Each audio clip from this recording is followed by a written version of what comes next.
8th time these two sides have met in the past 2 seasons, a repeat of Wembley 92 as well. Wigan must beat Castleford today to reclaim top spot in the race for the title. Leeds are keeping up the pressure so they don't relax here at Central Park. Two sides will line up with Henry Paul at fullback for Wigan, 21 next Friday, and Jason Flowers for Cass. No Jason Robinson, so Chris Radlinski deputises, and it's Chris Smith who grabbed 2 tries in the Academy International last Tuesday. Martin Afire has been past fit to play, despite pulling out of the World Sevens. John Ray was 5 from the men from Weldon Road. Inga in the centre for Wigan, another Kiwi, Richie Blackmore for Castleford, though Twigger Mild has declared himself a Western Samoan for the World Cup. Gary Connolly missed the England International midweek, but plays against Simon Middleton. Botica the boot is at standoff, the goals and point record holder in a Regal Trophy final, fellow New Zealander Tony Kemp.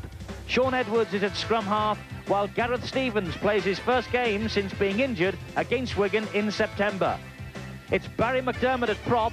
Lee Crooks kicked his 500th Castleford goal last Sunday. Neil Cowie is an adopted Welshman now up against Martin Kettridge, who walked away with Man of the Match award when Castleford beat Wigan in last year's Regal final. Hookers Martin Hall, the 3rd Welshman, and young Simon Price. He makes his debut. Richard Russell injured playing for England. Second rows see Simon Horton deputising for Dennis Betts on sevens duty. Tony Morrison has started the last 7. Mick Cassidy is an international at all levels, and Andy Hay, Ian Smale's absence, has given him the chance. Phil Clark completes the lineup for Wigan. It's Tawera Nickau for Castleford. And the substitutes in 14 will be Paul Aitchison and Jamie Coventry. And the forward sub is Kelvin Skerrett for Wigan and Nathan Sykes for Cass. The coach is Graham West, and still the coach of the year, John Joyner.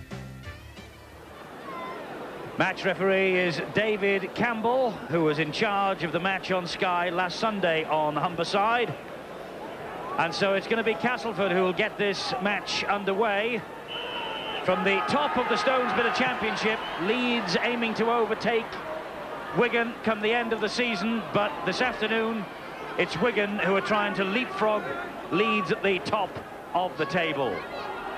And it's Wigan who are in possession with their big number 11 Simon Horton, and delighted to say that alongside me from Leeds, Great Britain and England, Gary Schofield. Gary, it's an important match for the lads from Headingley as well this today. It is a very important game, and our great rivals Castleford could do us a big favour by hopefully topping Wigan this afternoon so we can stay at the top of the Stonesbitter Championship.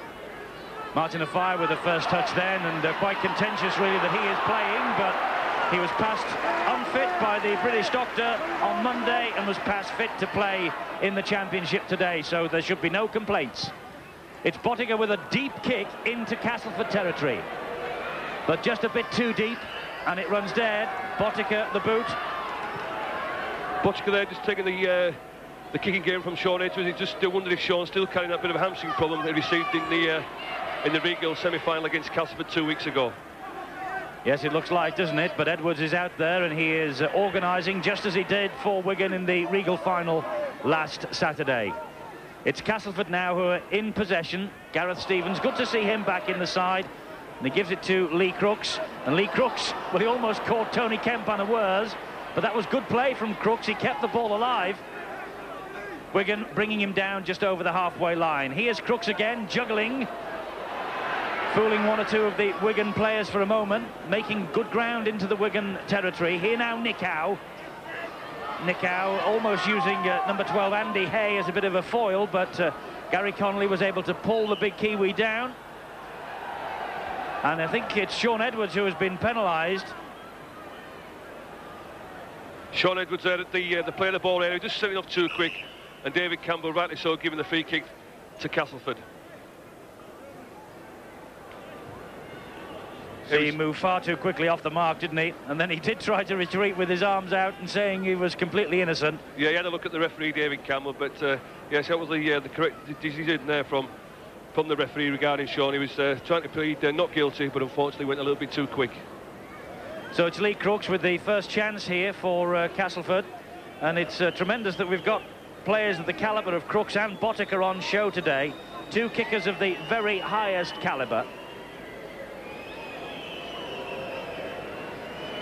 Between them, Frano Botica and Lee Crooks have got more than 1,600 goals to their name in their outstanding careers. Potica, meanwhile, is being led from the field as we watch this. He's clutching his right shoulder. It's McDermott, rather. I think I said Potica. It's Barry McDermott who's coming off. Lee Crooks, meanwhile, with this penalty, and he hits the post. And it's Henry Paul who tidies up the danger for Wigan. So no points. Post hit, and Paul hurt, and the touch judge on. Tony Brown comes racing onto the field to talk to David Campbell. Well, Henry Paul there's concentration was sensational, and with the Castleford chase, they just seem to be coming in numbers, and Henry Paul took a very heavy knock. But it was a good chase by the Castleford team there, with a kick from Crooks just striking the post. But Henry Paul, as we can see, they're going in for the ball. Young Stevens, well, Martin Kedges, yeah, just coming over the top there.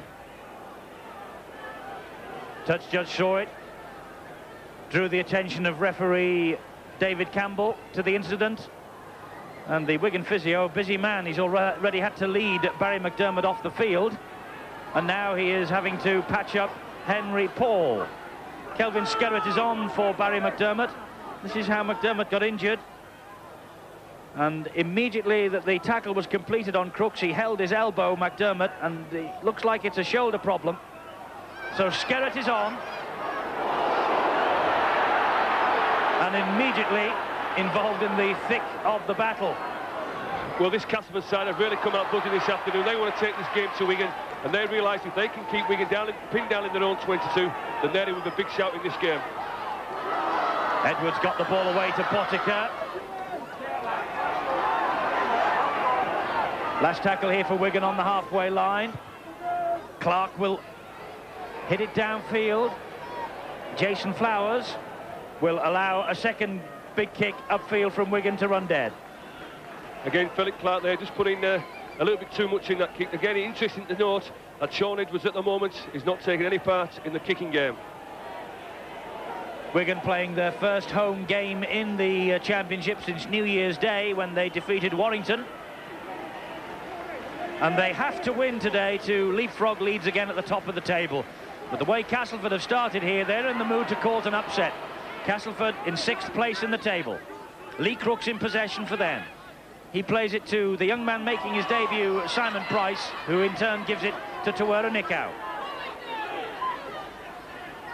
Now Gareth Stevens misses out Kettridge and finds Kemp. Good tackling, and the ball came free. It went backwards. That didn't. Referee has called the knock on. Well, Philip Clark had a great tackle on Tony Kemp and just releasing the ball, but unfortunately for Castleford and Tony Kemp, the referee David Campbell had called held and scrummed down with Wigan head and ball.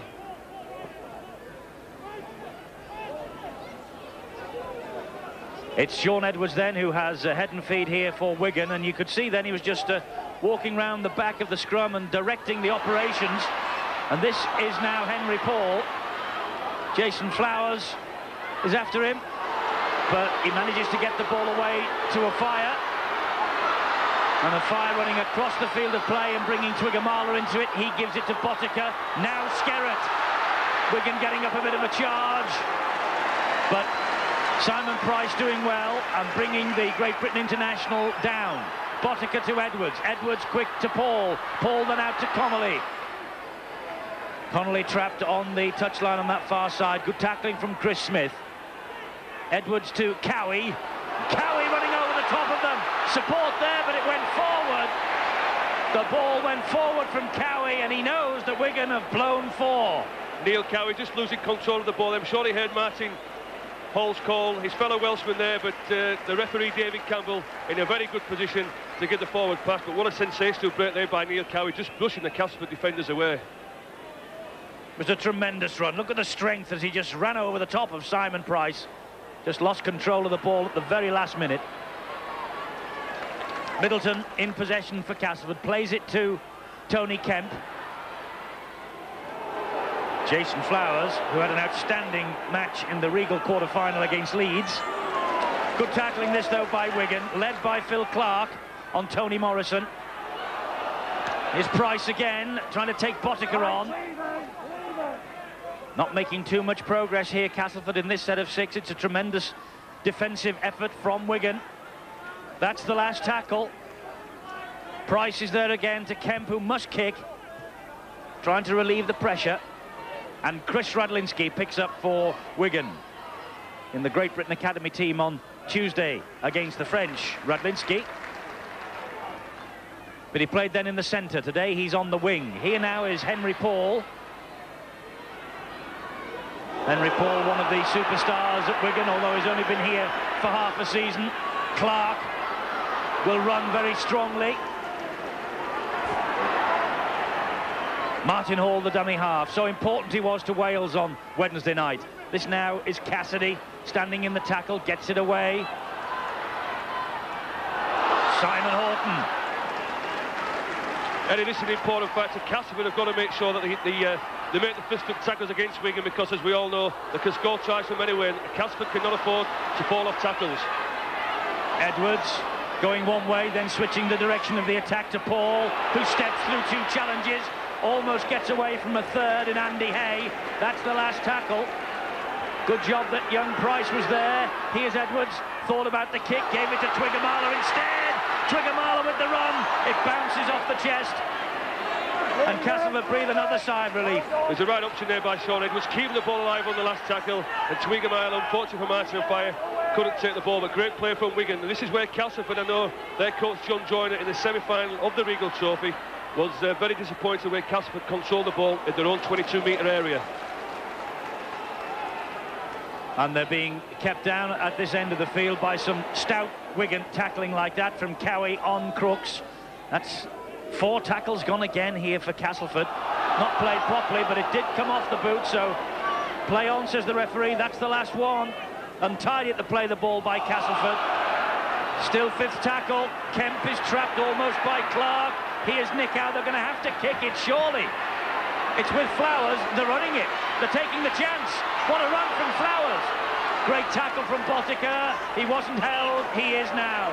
But what a lovely run from young Jason Flowers, only 20. That's a great run there from Jason Flowers, but Castleford just a little bit disorganised with that kick and chase game, and I'm sure John Joyner will be getting messages on to make sure they control this ball and get a good kick and chase game and keep the pressure on Wigan. Holding Henry Paul down at the play the ball, 3 men. As you can see there, line all over there, Martin Ketchich. But what a wonderful run this was from Flowers, Gary. Was Jason Flowers. He took his chance very well in the first team. Good tackle by Botica, but Castleford, they're just a little bit disorganised, but Jason Flowers, a great relieving run from his own 22-metre area. So Kelvin Skerrett on earlier than they had anticipated at Wigan because of the injury to McDermott. His long pass finds Botica, and he in turns gives a little short ball to Twigamala, can go nowhere. Botica the dummy half, and he takes it on his own too. Crooks wraps him all up. 11 minutes gone, still 0-0. All the makings of a very fine contest though in the opening 11 minutes here. If Castleford can maintain this sort of pace and momentum and defensive effort against Wigan. Twigamala steps out of Morrison's challenge. He showed it to Skerrett, he kept going himself, found Radlinski. Radlinski then hit the chest of Blackmore, and Blackmore completes the tackle. Last one here for Wigan, and Cowie's running it. And Cowie will turn it over to Castleford, 8 metres from the Cass line. That's good stern defence there from Castleford, just making sure that Cowie just couldn't slip the ball away. But Botica was furious there with Neil Cowie that he took the option of running the ball in the last tackle. He wanted the high ball and put pressure on this Castleford defence. Crooks now will run the ball out, taking on Horton and Clark, but coming to a shuddering halt, but doing what he does so well, Lee Crooks, unloading in the tackle, keeping the momentum going, and Price is brought to grief by Cowie.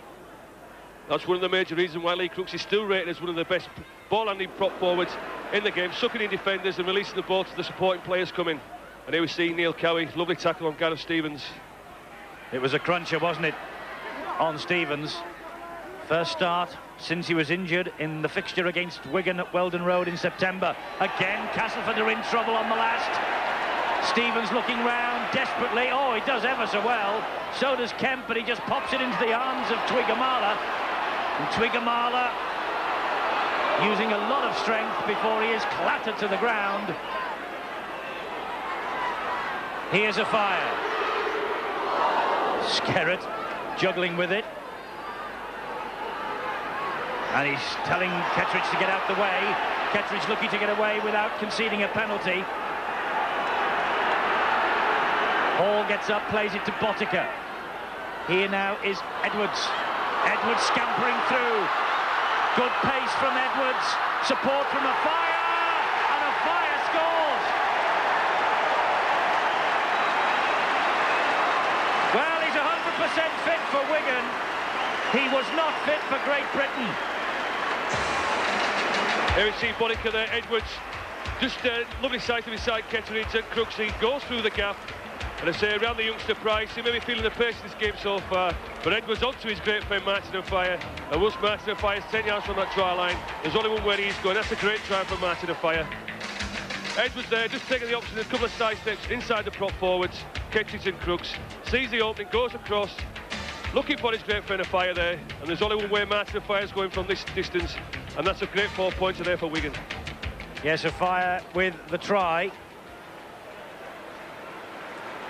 And Frano Botica now with the conversion from bang in front. That's academic when Botica's right there. So Wigan have hit the front. They lead by 6 points to 0. And we can see Sean Edwards there just catching at the two front rowers, Kettridge and Crooks. Hadn't moved up. Lovely diagonal run across there, taking the Castleford, and Martin and Fire, as ever, backing Edwards on the inside. And a great try for Wigan, a good start for Martin and Fire and Wigan this afternoon.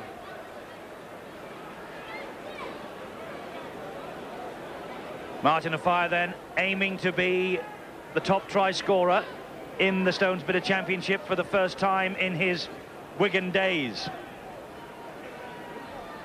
32 tries now this season, and Sean Edwards, well, if he's not 100% fit, that wasn't bad for a man who is supposed to be struggling a little bit after a hamstring injury. The way he laid that try on a plate for Martin and Fire, terrific. Well, that was Edwards back to his very best, wasn't it? Just seeing the gap there and the speed off the mark, just taking through the Castleford defence. But also to John Joyne, I'm sure the Castleford coach will not be happy the way Castleford are throwing this ball about, especially on the last tackle. He want a good kick and chase game to keep the pressure on and try and play Wigan in their own 22-metre area. Yes, they've had a few problems, haven't they, in that department, Castleford, from the start of this match. They eventually bring Kelvin Skerrett to ground. Hall, the dummy half. Talking to the Welsh coach Clive Griffiths yesterday, he said he was delighted to have Hall in his side against England on Wednesday. First time really that he has had a recognised hooker in his team. Yeah, that's great. Martin Hall, having taken the number 9 jersey off Martin Dermott here at Wigan, has excelled in that position. And Clive Griffiths with the option of Martin Hall, Neil Cowie and Kelvin Skerrett. Wales have got a front row now that can match it with anybody. John Ray has drifted in off the wing to try and get involved in the action. Price, a half-back in the alliance, the reserve team. He's their captain. Stevens quickly at dummy half finds Crooks. Crooks on the halfway line. That's the last tackle. Kick downfield, and the news on Barry McDermott is that he has had a suspected dislocated shoulder and he is on his way to hospital for an x-ray. That's a big blow for McDermott. That is a big blow for Barry McDermott. He's been in good form, but that was a better set of 6 from Castleford.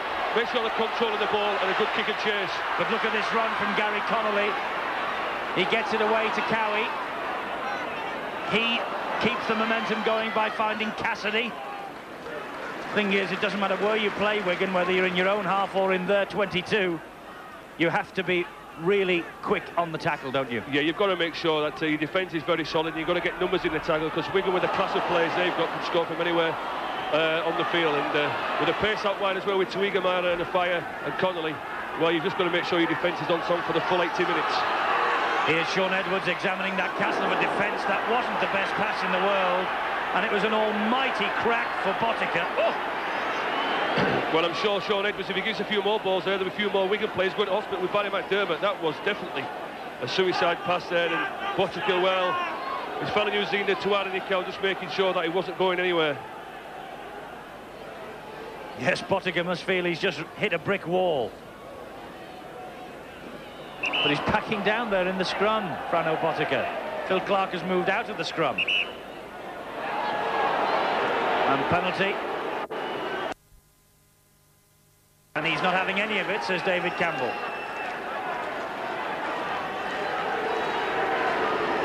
It's a penalty for chatting.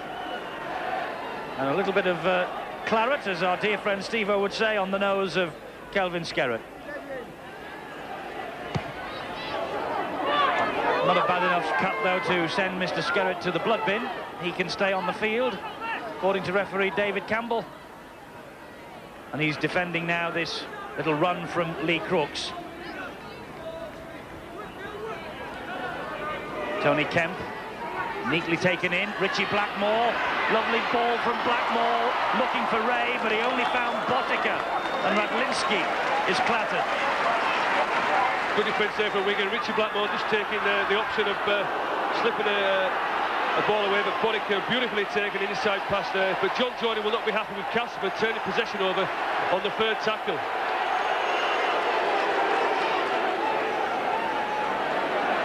Henry Paul picks up for Wigan. This is Cassidy. Good run from Cassidy. Great skill. Hall in support. They're streaming forward, Wigan. Little kick for the chaser, which is Edwards, and Middleton's after it, and Middleton just knees it dead. Well, Martin Hall there, beautiful backing up and taking the option of Sean Edwards kicking over there, but Simon Middleton, he's got plenty of pace, and it wasn't Edwards getting to that try, but Martin Hall, what a sensational break by the hooker. Saw the option there that the Castleford defence was back. I love the kick over there. And Simon Middleton saving the day once again for Castleford. Lovely weighted kick from Martin Hall at pace, but well done Middleton. He read it well and just managed to get a knee to it. But isn't he having a wow of a season, Martin Hall? Referee wants Tony Kemp to get back and take this drop out. And Kemp was injured. But he's the man who's taking the drop out, and he was taking his time getting back and was just getting on the nerves a little bit of referee David Campbell. But Simon Horton with the run. Simon Horton just brushing the Castleford defenders there, and against Wigan you cannot afford to miss the first up tackles, and Wigan are just making so much easy yardage. Skerrett in at dummy half. Here's Edwards. Twiggamala! He came round the back of Edwards. Has he lost both his boots? He's certainly lost one. He came round the back of him and he screamed for the ball and got it. This is Clark.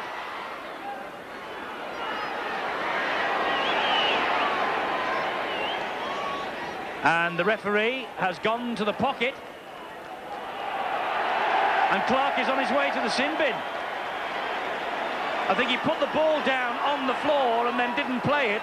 And if you remember, in our match last week, that was picked up by Paul Cullen. Watch this. Well, I can't see much wrong with that, Eddie. It's quite an interesting one, and it's not Clark, it's Kemp.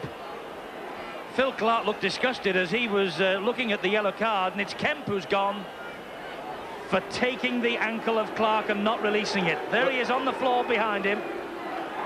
Phil Clark there just looking for the quick play of the ball, and Tony Kemp just hold their foot. But David Campbell, the referee, didn't really give us a definite one which player he was sending to the sin bin, and Phil Clark at first it looked as though he was sending him to the sin bin. I think Clark thought he was, because he had the ball on the floor with his hand on top of it as he got to his feet. Well, the rules state, Eddie, that once the ball is on the ground, you can make a play for the ball. But unfortunately for Tony Kemp, it was still over Clark's foot, which stopped him playing the quick play of the ball for Wigan to keep the pressure on Castleford. So it's a professional foul that Tony Kemp has gone for. He's 10 minutes in the bin, and he's given Botica the chance. And any penalty conceded to Wigan inside 20 metres is normally 2 points. Normal service from Mr. Botica. 8-0.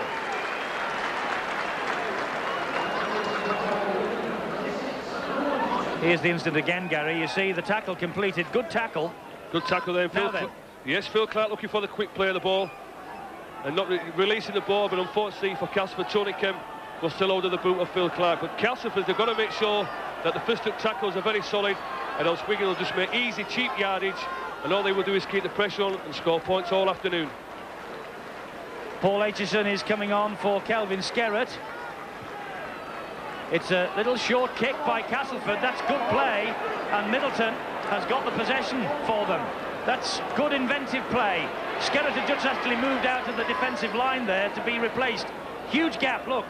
It wasn't a lack of communication there from Wigan's point of view, but good initiative from Castleford to take the quick kick and regain possession. Here's Nick Howe. Cass, remember, down to 12 men. Morrison on the charge, but Clark, a brilliant cover tackle.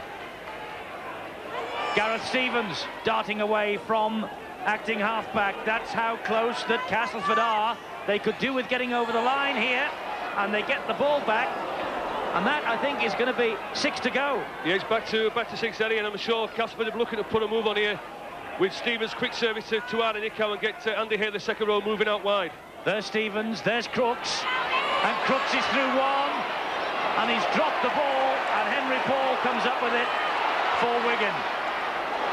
Well, unfortunately for Crooks today, which maybe won't fault in his game. He tries to get the ball away at all times, and that was really a no-goal pass there for Lee Crooks, looking for the support, but unfortunately it takes the pressure off Wigan, and Castleford are back on the defensive again. Twiggamala in possession. This man is in sensational form.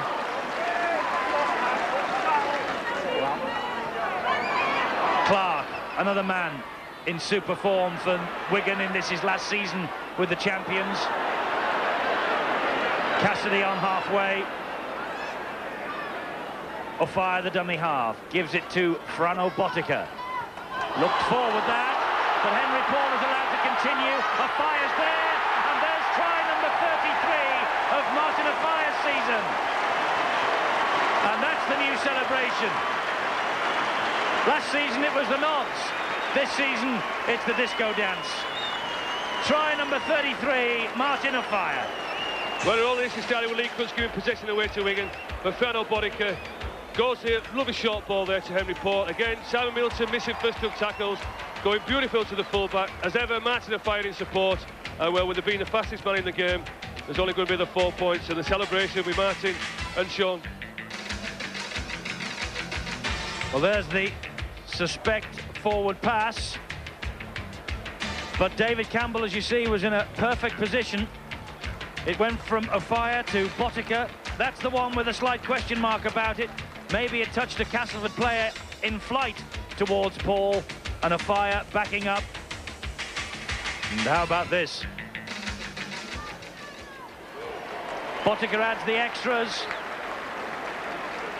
and Wigan have a 14-point advantage at Central Park against Castleford. Frano Botica, maybe a suspected forward pass, but Henry Paul coming onto this ball, brilliant at pace. Simon Middleton missing the first up tackle, and Henry Paul just coming to the Castleford fullback, and as ever, Martin O'Fire in support and going over for his second try of the afternoon. Great support play again from O'Fire. Well, he began the afternoon needing 4 for 200 tries in Division 1. Now he needs just 2. He scored a hat-trick against Castleford in the Regal semi-final. Nathan Sykes has come on for Castleford to try and shore up the defence and has replaced Martin Ketteridge. But O'Fire with a hat-trick in the Regal semi-final here against Castleford, 2 more today. He has quite a record against the men from Weldon Road. A try at Castleford also in September.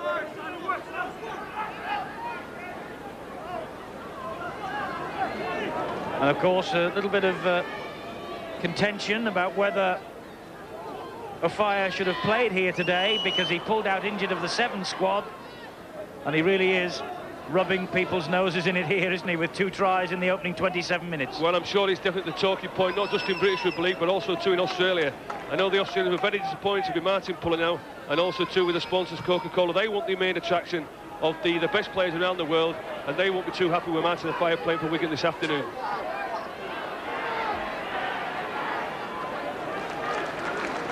Well, Tony Kemp has about 3.5 minutes remaining in the sin bin. Nobody there in front, so the Castleford man is able to play it to himself. Jason Flowers. Gareth Stevens, the dummy half. Long ball into the arms of Nick Howe. Remember, Castleford down to 12 men because Kemp is in the bin. and they're now trailing 14-0. And the fact of the matter is, you really cannot give the champions a 14-point start or lose the ball. But having said that, the referee, David Campbell, was spot on there, and he saw a hand pulling it out. Well, there was a hand in there, wasn't he? And, well, it's just the number 11, Simon Horton, going there. Crooksy appealing to the referee and gets the correct decision there. But Castleford, they've just got to be patient, take the game to Wigan, because they've got the class of players in Crooks, in Kemp, in Neckow to brace this Wigan line and to put points on the board. But they've got to control this ball a lot better than what they are doing at the moment. Well, now they have a chance. They are now 20 metres from the line. Nathan Sykes plays it quickly. Crooks runs in and is taken by Henry Paul. Here's Gareth Stevens. Neckow. Morrison on the inside, took that at pace, and Morrison was just halted by a super tackle from Aitchison. But the referee is sending a Wigan player in the shape of Sean Edwards to the sin bin. Professional foul from Edwards. The flop. There it is. It's a great tackle there from Paul Aitchison, and Sean Edwards, well, as the good professional he is, just making sure Morrison can't get it for the quick play of the ball. But that was a great attacking football from Castleford. Neckow out wide, a great ball there to Morrison. But Aitchison, well, there've been the new Welshman as well in this Wigan side. There's plenty of Welshmen in this Wigan side. Great tackle. Here we see Neckow, great ball to Morrison, and Aitchison, well, it's great all full-backs for positional play, and Edwards just coming on the flop, so he can't get a quick play of the ball, and correctly done by David Campbell by sending the Wigan captain to the sin bin. So Edwards in the bin, and that means that Lee Crooks has the chance to at last get the scoreboard ticking for Castleford. Missed that one earlier when he hit the post. This one from a much easier position for the right-footed kicker. Half an hour gone here at Central Park. Castleford need these 2 points and get them.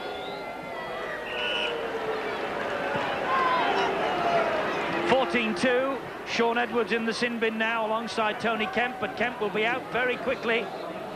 Just waiting to be given the nod. He's got less than a minute to go. And when he gets back and Castleford are at full complement, I wonder whether that is the time to launch their comeback.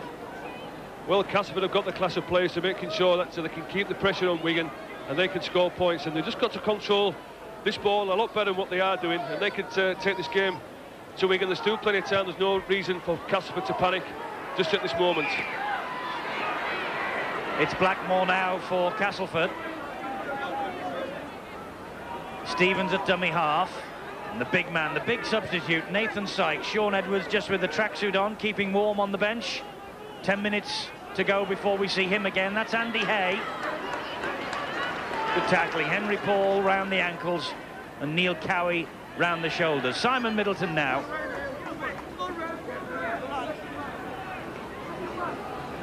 Here's Neckow. He finds Blackmore. Blackmore trying to force it round the corner. The ball went backwards. Play on, says the referee. But it is the 5th tackle. And Neckow just dabs it into touch.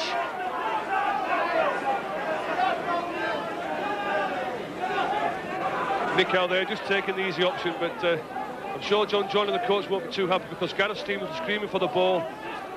But a good kick and chase game and keep the pressure down Wigan in their own 22-metre area. On comes Tony Kemp. Castleford back to 13 against the 12 of Wigan. Tuigamala, Paul, Radlinski. Radlinski just over the halfway line. Well, the Henry Wigan Paul dummy half. The Wigan backs there just showing it to us, where a lot of running off the ball, and they're confusing his Castleford defence. And what a great sight to see when you get it to Tuigamala and the young kid with Lindsay coming onto the ball. Mick Cassidy couldn't hang on to it. Through the hands and then off the knee. This is Middleton now for Castleford. The pass from Botica. Just bumps off the knee, so Cass have it back. Crooks. Looked over his shoulder. Stevens that time was just a few metres away from him, just too deep. Here's Price. On his big league debut, Simon Price. Crooks clips one over the top and finds touch. That's better from Castleford. Good control of the ball. And Crooksy, with all the experience he's got there, Just dabs one over to the Wigan 22 and good kicking. Also too, that gives Castleford forwards just a little bit of a rest to consolidate themselves and try and put pressure back on this Wigan line. Yes, they would love to be able to force an error from this Wigan team inside the danger zone here. Aitchison has it for Wigan, plays it quickly to Botica. He then finds a fire and he gives it to Twiggamala. Oh, that's a great tackle. Nick out. Possession, Wigan's 57% to Castlefords 43. That really is mirrored by the scoreline.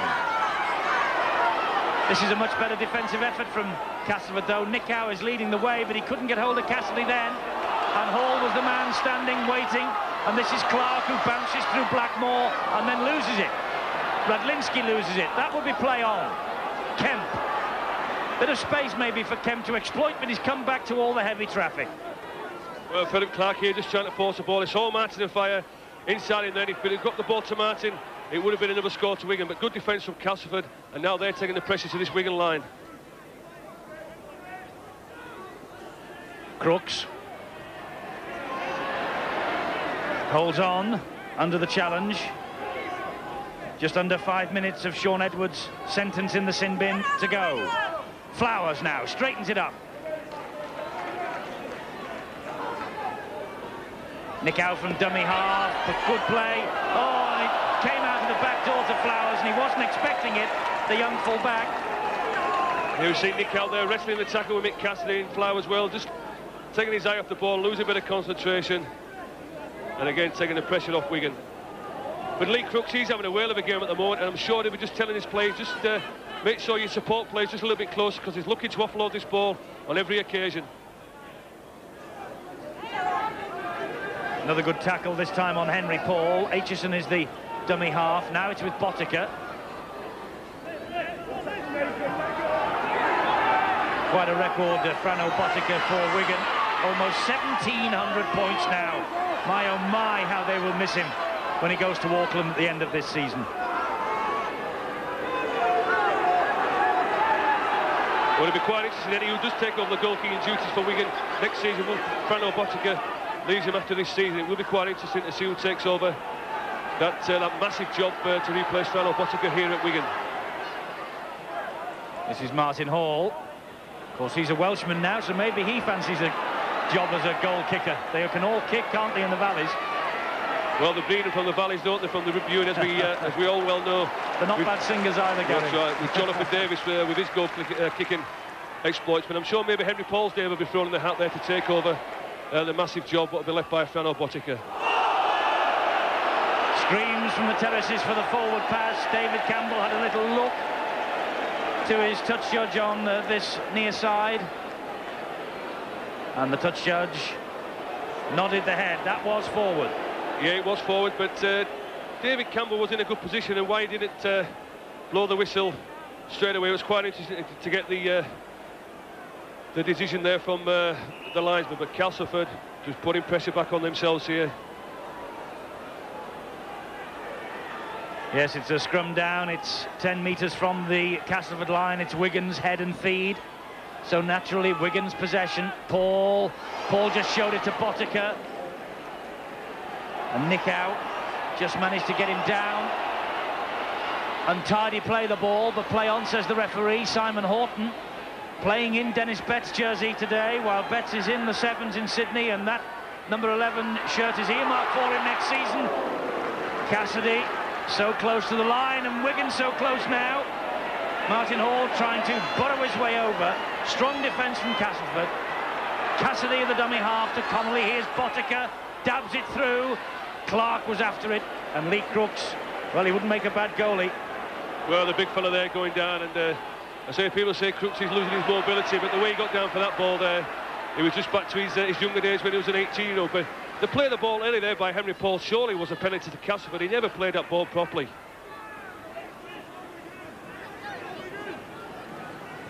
John Ray plays it, and Wigan offside.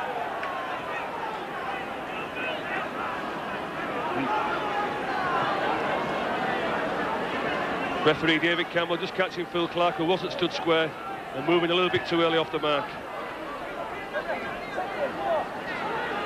Bill Clark, our studio guest at Leeds on Friday night, watched Leeds go to the top of the table. We've got Gary Schofield with us today, watching Wigan aim to take over from Leeds at the top. It's a two-horse race, Gary. It is, yes, Eddie, and they say hopefully we can just keep winning our games and keeping the pressure on Wigan, and hopefully a few teams can help Leeds out by, I say, winning a couple of games what we need, but all we can do is keep winning our games, and hopefully a couple of teams can help us out. Castleford might help you out here, Morrison, and that was good defence from Aitchison. They're trying to run it wide here. Wigan's defence standing firm. Nickout gets it away, and they're in. That is Andy Hay. And Castleford, with Edwards still off the field in the sin bin, have got over for the try. Well, great ball movement here from Castleford. Gareth Stevens, lovely long ball to Tony Kemp.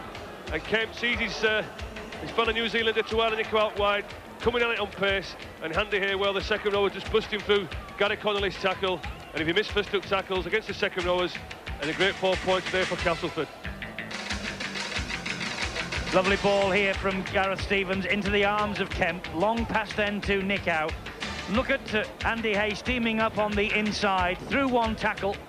And really there wasn't a Wigan defender in sight then. He could actually have brought the ball a bit nearer the posts and made it easier for Lee Crooks. But Andy Hay, with that try, his 4th of the season. He started the last 9 matches. And he can play also in the centre, and he showed all the skills then of a centre as he got over that line. Lee Crooks then with the conversion attempt, and this is an important kick. This will cut the deficit right down if he lands it. He's missed it though, has Lee Crooks. Little shake of the head. 14-6 Wigan lead.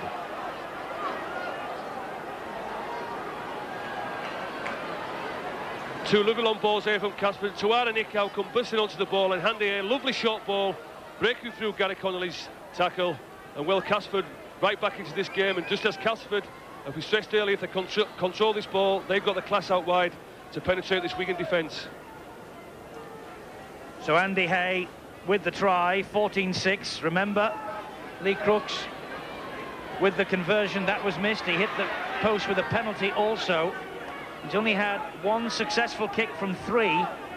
The extra 4 points would have been so important to Castleford. Another big screen for a forward pass from the terrace. And Campbell looks over his shoulder. This time the touch judge says no. Well, it's just the right time for Castleford to score a try as well. But David Campbell maybe missing a few forward passes, and I say the crowd here at the moment are just getting a little bit upset by the referee. Forward passes, of course, very much on the agenda in the after-match discussions at Headingley on Friday night, but just about every one of the calls was good.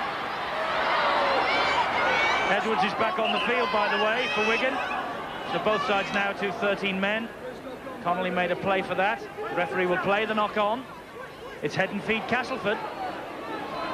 Well, Castleford realise they're back in this game now, and they're showing a lot more enthusiasm over the last 10 or 15 minutes, and they want to get straight back into this game. And I'm sure in the second half, after John Joyner gets him in the dressing room, they'll come out all fired up. The dab through was from Tony Kemp. It went straight into the arms of a fire. Middleton with the chase, hauled him down. Deep in stoppage time in this first half. 14-6 after it being 14-0 at one stage to Wigan, and Castleford would think that they are right back in this match in the second half. There's no doubt about it. Castleford are definitely back into this game, and I'm sure the coach John Joyner at half-time is saying, control this ball, get a better field position, and they can score tries. Oh, Aitchison. Kemp dived into him then. The referee was then policing the play the ball, and it was a very shallow 10 that Castleford stood. Radlinski is hauled down. Martin Hall kicks on the last. Jason Flowers underneath it. 2.5 minutes of stoppage time played. Horton brings him down. Price the dummy half. Crooks to Nickout. Nickout's run pretty strong in this first half. There is the half-time siren, and it ends with an eyeball-to-eyeball confrontation between Nickout and Cassidy. But Andy Hay's try really has given Castleford some hope for the second half. Just what the doctor ordered, but Martin Afire with 2 tries. A lot of people just wondering whether Afire should have been allowed to play in this match. Got clearance from Maurice Lindsay in Australia to play, and he really has come out firing, and 2 tries from Martin Afire. Wigan 14-0 up at one stage. Castleford, though, with hope now for the second half. So the second half underway here at Central Park. Wigan ahead by 14 points to 6. And an important 40 minutes lie ahead for Castleford, and particularly for Leeds, if their near neighbours are to do them a favour in the race for this year's championship. They're just 8 points adrift. The try from Andy Hay giving them hope for this second half. By the way, this match today, as Blackmore loses the ball and surrenders possession back to Wigan, this match today is going live to the Premier Sports Network in Australia. And Gary Schofield, your old sparring partner at the Balmain Club, Benny Elias, is listening to us in the studio down under. How are you, Benny? Good to see you again. But Castleford, I'm sure Coach John was pretty happy the way that Castleford finished that half, the last 10 or 15 minutes, and he would have said, control this ball. But with the elementary mistake by Richie Blackmore, it just puts pressure right back on Castleford. But don't be keeping well, Benny, anyway. Sure he is. I'm sure he's enjoying this look at the English champions, and watching now as Henry Paul tries to squirm his way over the line. Martin Hall is the dummy half, and he finds Edwards. Botica and Edwards on the run around. Long ball from him to Connolly, and Connolly tried to get it out to Afire. Instead, all he found was Chris Smith, and then he comes back in, Connolly, and makes the second tackle to bring the young Castleford winger down. Hattrick was beckoning for Afire here. Well, great position there by Smith, the winger. And if it could have gone over there, then Martin Afire was in for his hat-trick for this afternoon. But Castleford have just got to control this ball, and else Wigan, well, they will just put points on the ball all afternoon. Crooks gives it to Stevens. Stevens under pressure from Horton and from the biggest man on the field, Tuigamala. Now Nathan Sykes through the challenge of Cowie. Martin Hall, though, the man who's covering behind him for Wigan. Good run, though, that from Sykes. This is Price. Little dab in towards the corner. Botica collects it. Good chase from Castleford. That's better. That's a lot better from Castleford, and I say a good set of 6 there. A lovely break from Sykes. Wigan just missing the first 2 tackles at Castleford. Let's see if they can force the mistake here from Wigan. Bravery on show there from Radlinski. But just earlier there, Eddie, Simon Horton, I'm sure they're maturing him to making sure that he takes a place off Dennis Best for next season. It was a great cover tackle just earlier on young Smith, the Castleford winger. Oh, great strength here from Afire. He's run through 4 of them, but he can't get away from Ray. But the support there from Tuigamala. Tuigamala bounces off the chest of Price. Edwards wants it in field. Instead of that, it goes to Radlinski. Now it's with Edwards. This could be a wonder try. It is a wonder try from Neil Cowie. Sensational try from Wigan. One end of the field to the other. And credit that to the pace and the power in his own quarter from Martin Afire. He started it, and Cowie finished it. Well, this surely has to be the try of the season, and doesn't it show the fitness and the speed of prop forwards nowadays for Neil Cowie to finish off, and with a great try for Wigan. But Martin Afire just showing the speed and the pace. Castleford, well, as we stretched the missing first up tackle, but look at the bump there of Martin Afire, knocking the Castleford defenders away, pinning his ears back, and see, he can't go the full length. John Ray cuts him down. Great support play to Tuigamala, just bumping off tackles. He puts a pace there. Radlinski, well, he's shown the experience that I've been in the first team for many years. Great support play from Wigan. And Edwards has ever in support. And here we see Cowie. Nobody's going to stop him for that try line. Sensational try for Wigan. They've got to go down as a try of the season. Without a doubt, one of the tries of the season, scored by Neil Cowie. Fantastic move from Wigan, that. Just the start they wanted. Botica, dead-eye with the boot. And it's gone 20-6 in the opening minutes here. But sit back and enjoy this one again. Well, Afire, straight from Hackton now. Castleford just missing the tackles and bumps off Gareth Stevens out of the way, and then decides to pin his ears back. But as you see with the experience, seeing the Castleford defence coming across, goes there to Johnny Ray, just cannot tackle Tuigamala. Well, he's learning all the time. bumping off the Castleford defenders, and great support play now from Wigan. Badlinski, well, it's his debut, Wigan coming in, lovely support play, and Wigan, they're queuing up in numbers here. And Edwards, well, Sean's always to support, and Cowie, look at him go, the boy, he's delighted, as you can see there with Neil Cowie, but he just goes to show the pace and the fitness of prop forwards in rugby league. Neil Cowie will have enjoyed every moment of that. It was sensational. I'm sure you did at home as well, both in this country and live in Australia. That was British Rugby League at its very best. Well, we talk about a Super League, Eddie, and with Rugby League playing like that, I'm sure it's going to bring the crowds back to watch this game of Rugby League with tries like that. I'm reminded also that our regular customers in New Zealand on the Sky Network would have enjoyed that too. That was one to get you up and about no matter what time of the day or night you're watching this. And Wigan are not finished yet, they're after more. Price, though, tried to force the pass away, but the referee will bring it back for first knock on, that one. Well, the way Wigan are playing, whether you support Wigan or whether you dislike Wigan, you've just got to applaud the way that they take the Rugby League seriously and the way that they do play Rugby League. They play it to give job satisfaction and to entertain the crowds. 20 points to 6. Flowers. Stevens to Blackmore.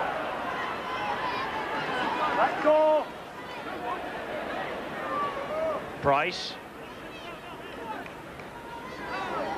Castleford still in their own half of the field. 4 tackles gone. Kemp, nick out. Short ball. And again, Andy Hay was almost through, but great defence from Connolly. Here's Crooks. Dabs it into the corner.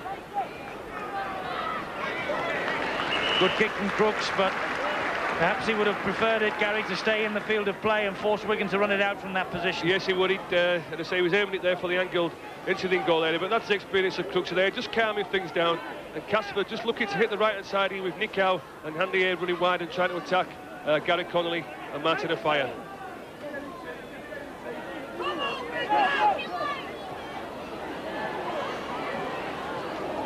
Wigan with the Regal Trophy safely in the cabinet here, the one cup that eluded them last season. Look at this fella Twiggamala. He has the support from Henry Paul. Great mates off the field, those two, by the way. And here's Twiggamala again, always eager for work. He finds Horton, who in turn finds Connolly. Good chase by Andy Hay. A fire at dummy half. Now that he created the try a moment ago, that's a better tackle on him. And he cut one in the face as he went down. Edwards. Cassidy with an angled run. Support is out wide from Radlinski, who wanted it desperately. Wigan will come back this way, though, with Edwards. Last tackle. Little dab through. One for Twiggamala to chase, and Gareth Stevens was taking no chances. Pandemonium for Castleford after that kick through by Edwards. Well, a great kick there from Edwards, but Wigan are just finding so many holes in this Castleford defence. They're just shell-shocked at the moment of this cast, and they've just got to try and consolidate and just try and contain Wigan and good ball control and try and play Wigan in their own 22. But Sean Edwards showing all the experience of the great halfback that he is by keeping the pressure on this Castleford line. The drop out to shallow one, straight into the arms of Connolly. With a slight injury in midweek, so he pulled out of the England side to face Wales. Hall played in the international, Edwards didn't. Twiggamala, if only this fellow was a Brit. Is he not available for Wales as well, Twiggamala? Clive Griffiths will fall out with you for that one.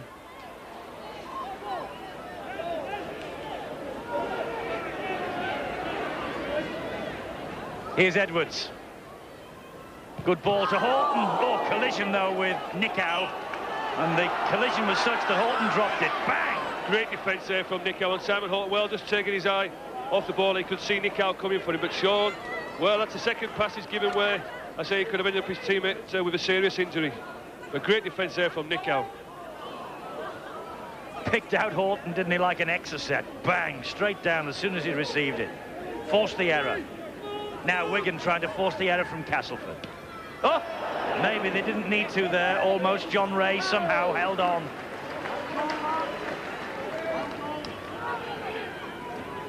Nathan Sykes. Let go! He was tackled standing up. Shout from referee David Campbell to let go. And that was payback time for nick out from Horton and from Hall.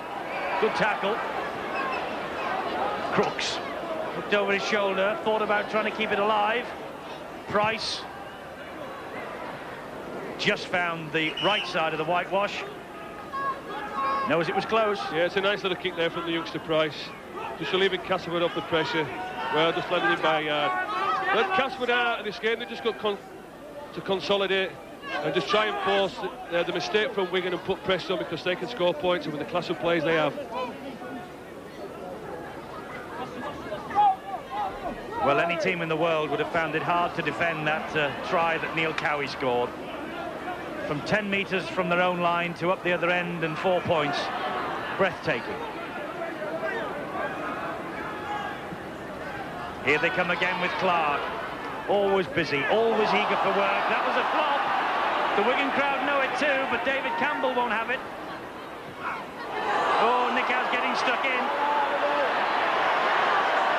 There it was, Eddie. You saw the flop there, and that's what really upsets supporters, and also two players alike by the little bit of inconsistency with referees. Some weeks they give the penalties, and the other weeks they don't. Connolly just steps inside Blackmore, dabs one down the touchline. He's after it himself, and it just beats him. Chris Smith did enough to put him off.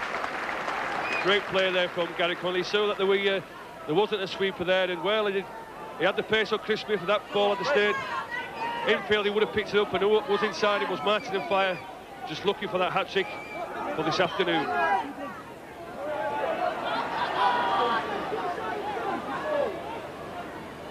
Now Chris Smith, who's after him? Gary Connolly.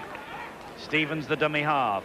Kemp, it bounced out of his control under the challenge from Connolly. They're working so hard, this Wigan team. Working as a unit. And Twiggamala's got the intercept. He's got the pace. He's got the strength. He's got the support from Radlinski. And Wigan score another. Great opportunism from Twiggamala. And Chris Radlinski, 6 tries this season now for the Academy International. Well, Twiggamala taking the gamble off the pass there from Crooks. Marvellous interception. And just look at this boy go with the power and pace here. Just shrugs off the second row of Morrison. And as he's going down, Radlinski, well, he's making his debut today. But you think he'd been playing first-team football for around about 2 years. Great support play there. Here we are, Crooks, looking to get Johnny Ray away. But Twiggamala reading it perfectly, just shrugging off the second rower in Morrison. And, well, the power, there's nothing the full Castleford fullback could do. And Radlinski, well, doesn't enjoy that one. Great try, Wigan. Sensational. That's a second rower that Twiggamala is brushing off. As he went down, he fired the pass into the arms of Radlinski, and try number 6 of the season for the Wigan reserve winger was posted on the board. Chris Radlinski in the Great Britain Academy team against France on Tuesday. 4 from 4 for Botica. This range, this distance, 5 from 5's on the way, I fancy. And 5 out of 5 it is. 26-6. Wigan are on their way back to the top.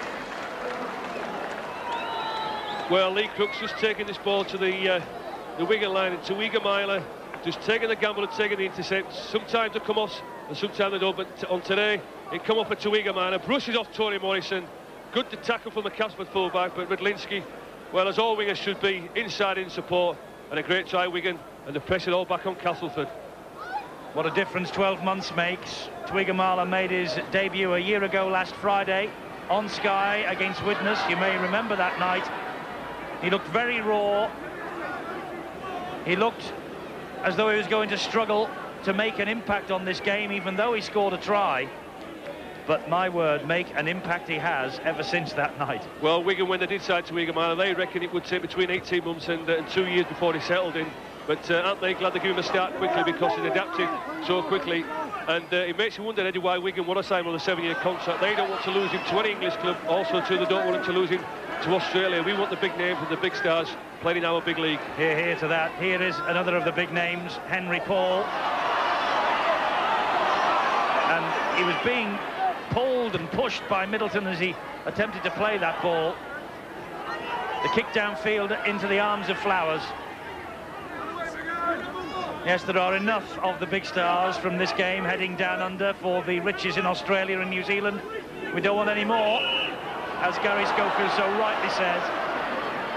Well, Phil Clark just going a bit high there, and rightly so, David Campbell giving the penalty. But Wigan, they won't change the game plan. They'll just keep the pressure on Castleford and score the points when they're available. And hopefully Castleford won't fold this afternoon and, well, let Wigan score at will. Stevens.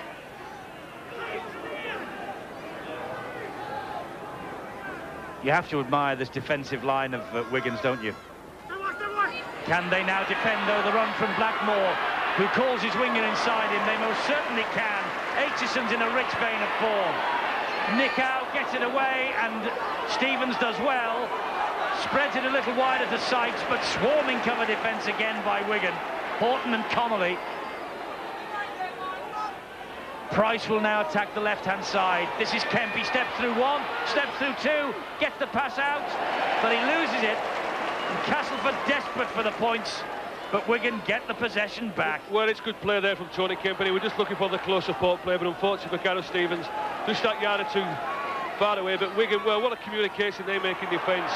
You can hear the talk up here that they're communicating well, and with all the practice they do in training, this is where it works out on match days and just keeping Castleford out. Castleford have lost on 6 consecutive visits to Central Park. They're looking down the barrels of a 7th consecutive defeat here. Trailing 26-6, 41 matches between the two, 21-18 in Wigan's favour. Castleford so strong against Wigan over the years at Weldon Road, but not so here. Lovely chip over the top. Paul read it brilliantly. Connolly in support, and Connolly will score another. They're so inventive. Lovely chip through. Henry Paul regathered, fed Connolly, and it was a try all the way. Well, it's champagne stuff, isn't it? I'm sure Sean Edwards and Henry Paul practice this so many times in training, and when it comes off, well, it's sensational. Gary Connolly with essentially, he's always in support, and too much pace for Smith, the Castleford winger. But Wigan, well, champagne stuff, you've got to take your hats off. They're a marvellous side, and they're not going to give up this championship quite lightly. Lovely chip through, Paul. Then he found Connolly, and Connolly was not to be denied. And Henry Paul timed his run perfectly, was just onside. Big smile from Henry Paul. And Gary Connolly with his 12th try of the season. Wigan, I think you can say it quite easily now, are back on top of the First Division. Bottica, 6 from 6. Wigan, if you were giving them marks, it would be 10 out of 10. 32 points to 6.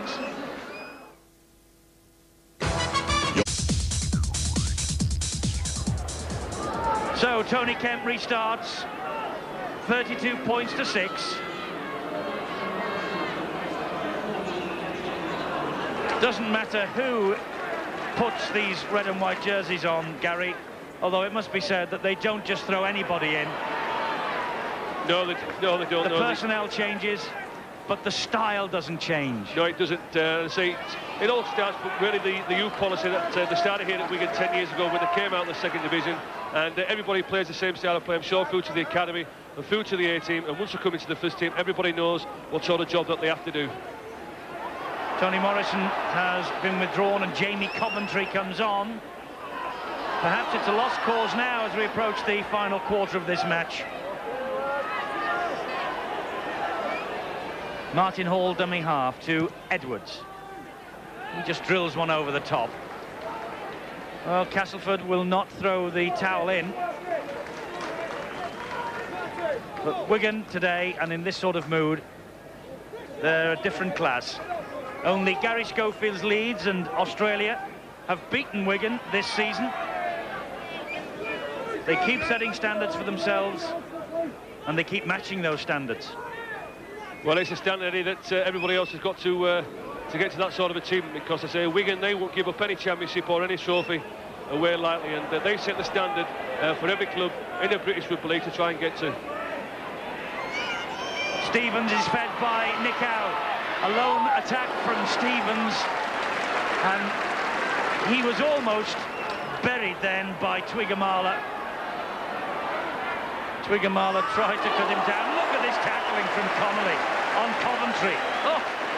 Well, we've had everything out with champagne football, but defence is a massive part of Wigan's game, and Gary Connolly well set the example. What a great tackle there to snuff out the Castleford attack. Botica, they try and launch another attack now with Botica. We're in the last quarter of this match, and on paper this is dangerous territory for Wigan. 34% of their tries that they have conceded, and they've only conceded 44 before today, come at this stage. Well, to add Nick Cow there, just getting a little bit frustrated with himself and knocking the ball out of Neil Cowie's hand, and you know, you can see there he's shouting at his players, come on, let's not give this game up. We're still in this game, there's a good 20 minutes to go, and I'm sure John Joyner will be drilling that into the Castleford players. Don't throw in the towel.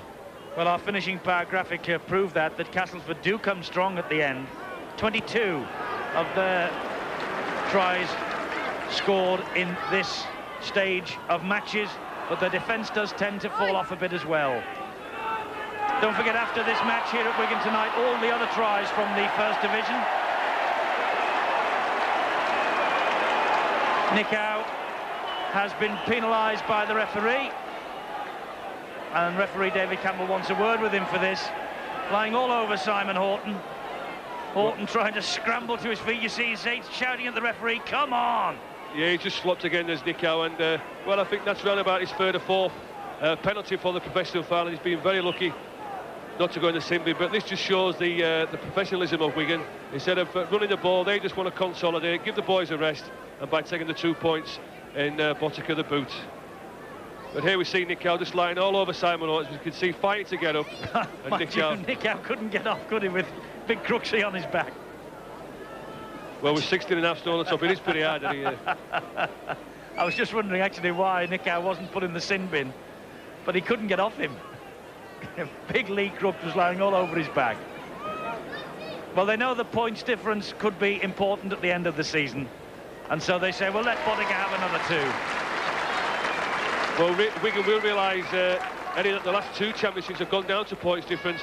And I'm sure that with every game, especially the way that we at Leeds and at Wigan, we're looking at this points difference, because again, it could come down to that at the end of the season. You are definitely concentrating on that, yeah?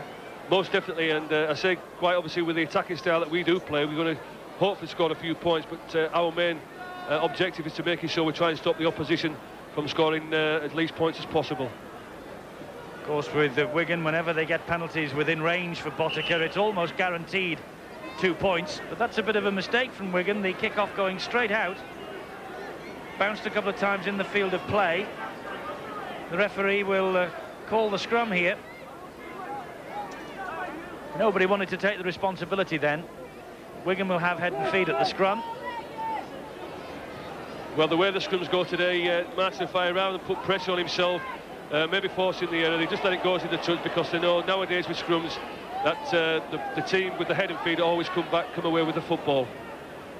Yeah, the scrummaging in rugby league is one of the features I know that Greg McCallum has got very much in mind to do some work on in the summer. It's very interesting to see what the referee's coaching director comes up with,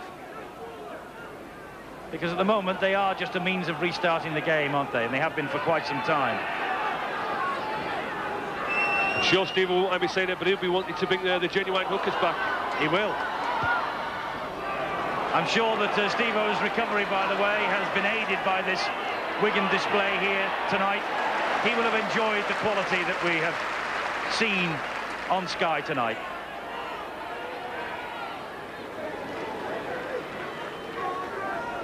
Johnny Ray plays the ball.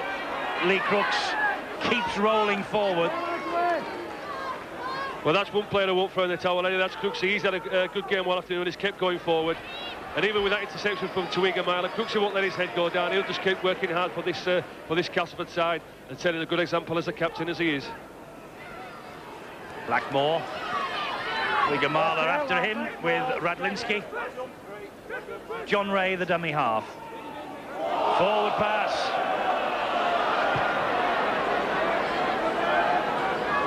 Kick downfield. Referee David Campbell does not agree it was forward. Well, it only looks about a yard, Eddie. 15,000 Wigan voices, but David Campbell, of course, the man with the whistle, and he's the important member.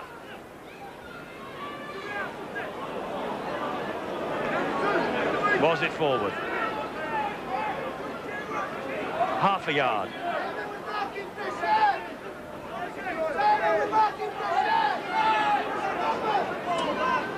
Cowie.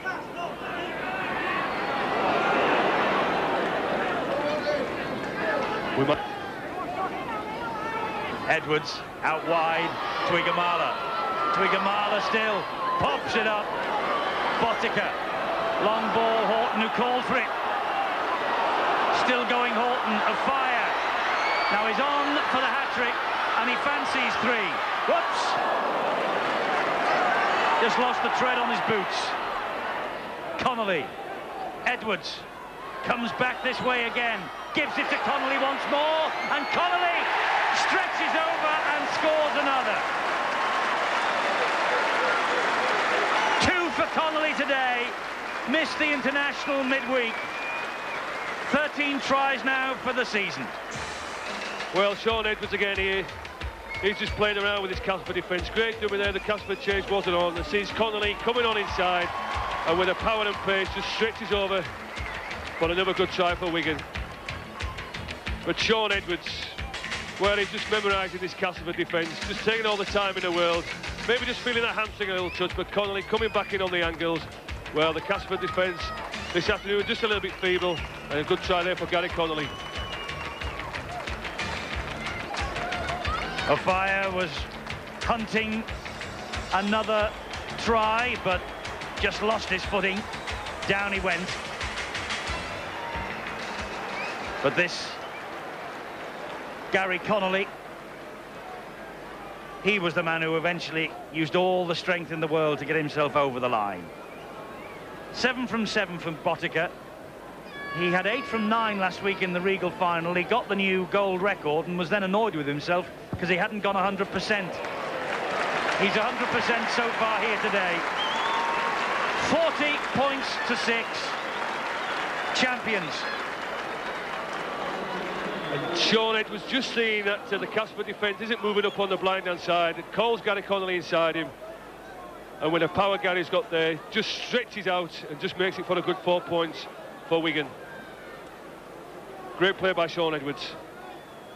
Well, Wigan, their last defeat in the league here, the 16th of February 1994. They're 12 months unbeaten in First Division football here at Central Park.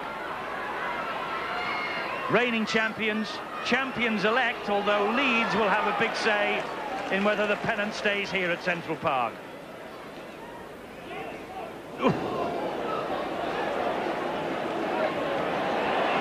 Horton clattered on his own quarter. Hall turns, keeps the movement going. Edwards gives it to Cassidy. We'll take another look at Castleford, by the way, in a fortnight's time. Castleford against Leeds, the 17th of February, 7 o'clock here on Sky Sports. We'll be live at Weldon Road. Gary Schofield then will be involved in our programme, but out there on the field. Clark dragging Wigan over the halfway line. Blackmore went with him, he had to. Edwards, oh, the skills are coming out now. Clark with the kick. He just about picked that up, didn't he? This Wigan attack, they're just memorising this Castleford defence, and I say with the ball control Wigan have, they just played out the 5 tackles, and with the game plan they have, they're just going to keep putting pressure on this Castleford defensive line. I'll tell you what, with all the stars that they've got around them, the likes of Horton and Radlinski, they have not looked out of place here today. It's that point we were making earlier. There's Horton on the top of all those tacklers. The point we were making earlier, the names change. Cowie then caught offside. Well, people in rugby league keep saying when Betts leaves and when Clark leaves and when Botica leaves, that Wigan won't be the same force. Well, I'm sure that with the performance Radlinski and Horton's put on this afternoon, you know, it may make people, you know, think about them sort of comments. As we stressed earlier, Wigan have set the standard, and I'm sure they want to keep that standard going for many, many more seasons. 10 minutes to go. The crowd here just roll up every other week, and they expect Wigan to win. It's not a question of if, it's a question of by how many. And they see plenty of the football, Wigan, don't they? In every match they play. Today, no exception. Well, they play rugby league how it should be played. They play with style and they play with class, and you know, that's why Wigan do get average crowds of 13,000, 14,000, because they entertain the crowd. And I say it's all the hard-earned money, but they get definitely money's worth when they come to Central Park. Well, Clark knocked that ball on. Referee puts the scrum down. Was there any help here as the ball went out of his grasp? Well, tough one to call.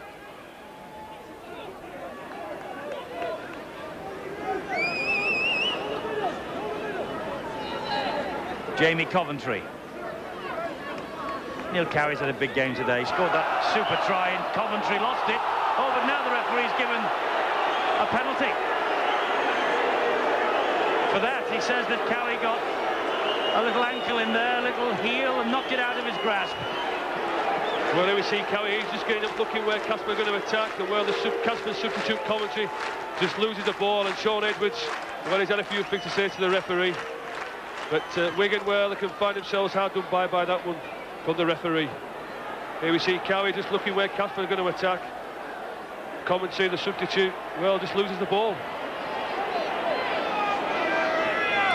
Well, it might have been a little subtle one from Neil Cowy, but whatever.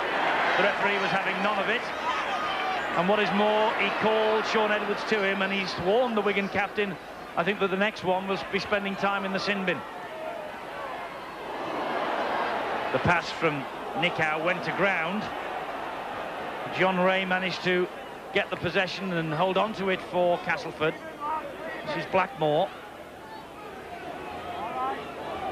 Crooks. Price, knock on. Price couldn't take the pass in. Well, Lee Crooks isn't happy about this. Offloads there to Price. Well, it looks as though it went back. And the referee calls a knock-on, and Crooks, who went straight to the touch judge and asking for why he'd given the knock-on. Wigan's head and feed. A little over 7 minutes to go.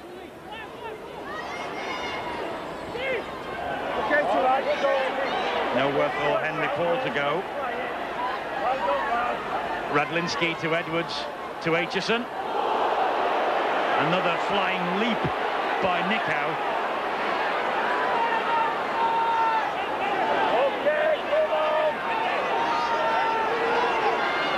Crowd are getting a little restless. The match has gone just a touch sloppy on both sides. Castleford, as far as the Wigan public are concerned, they are the ones responsible. Well, Tawana Nichow is just losing his cool a little bit. He's just very frustrated with the performance from Casper this afternoon, and he just seems to be losing his cool. Twigamala's the man who has moved up. It was Henry Paul, though, who beat him to the Castleford man. Hasn't Henry Paul settled into the Wigan system very well? They were saying, well, why have they bought Henry Paul and where they're going to play him? Well, whenever he's played in the centre at standoff, and now in his full-back position, well, he's just settled into the Wigan formula. Certainly has. He's been a terrific signing by this Wigan club.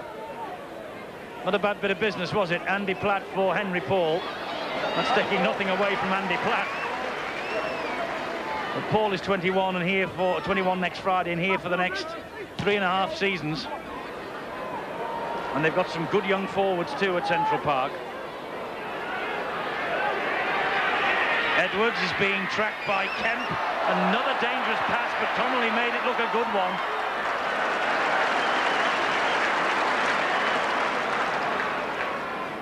Edwards again, gets it away to Aitchison.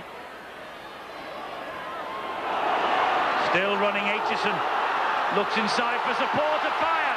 Wants the hat-trick. Castleford don't want to let him have it. Ball came free, but went backwards.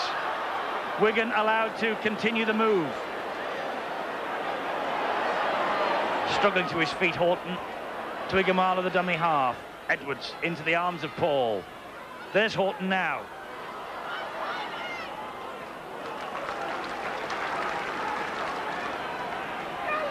It was Aitchison on that far side, who was just on his haunches taking a breather.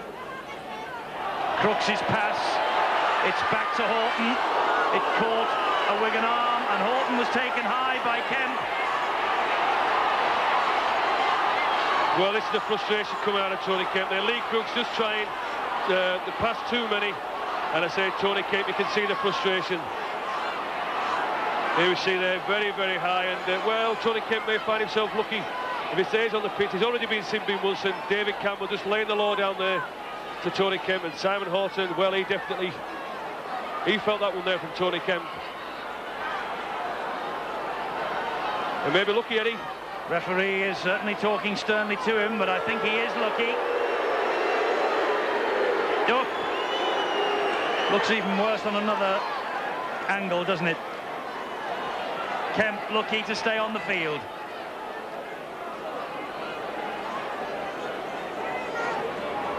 Horton's all right. The marbles are probably just rolling round. Wigan are going to run it.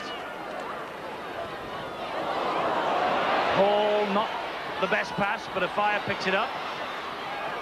And Twigamala pops the ball out to Radlinski. Wigan are back almost on the halfway line. Radlinski trying to straighten it up on all fours. Connolly. Henry Paul. Henry Paul's through one. Talking to him this week, he says he hopes that they don't go out of the Challenge Cup next weekend because he is here. Seems to think he might get the blame. Phil Clark wants four, and Phil Clark almost got four. It was a good ankle tap. Horton fully recovered, so close, last tackle.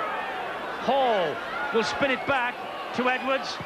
Kick across field. That touched a Castleford arm. It's going to be play on, is it? Well, that touched the Castleford man for mine. Richie Blackmore got fingers to that. Yes, a strange one there, and it really should have been 6 more tackles back to Wigan, but well, David Campbell, he's a little bit closer to the player than what we are, Eddie, and well, yeah, definitely Blackmore got fingers to that ball there, and it should have been 6 more to Wigan. Well, they'll have 6 more now. Horton using the referee then. They look absolutely out on their feet, these two sides. All of them blowing hard. Of course, many of these Wigan players involved in the international midweek. And Castleford are working so hard in tackling. Wigan not doing so badly either. The chip through.